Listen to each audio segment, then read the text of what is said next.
Loomimähkuri levikut saab kontrolli all hoida feromoonpüünistega. Loomimähkur ehk siis rahvakeeli võiks nimetada teda ka ploomiussiks, muneb oma munad väikestele ploomidele, umbes sellistele, ja sellest kooruvad röövikud, kes sisenevad ploomi ja rikuvad selle sisu.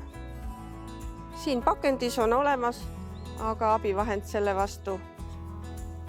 Siin sees on papist majakene, 2 liimiplaati, feromoonkapsel ja kinnitusvahendid. Kui see kokku panna ja ploomipuu otsa riputada, siis saame kontrollida, millal meil kahjur aeda on tulnud ja vajadusel tema vastu midagi ette võtta.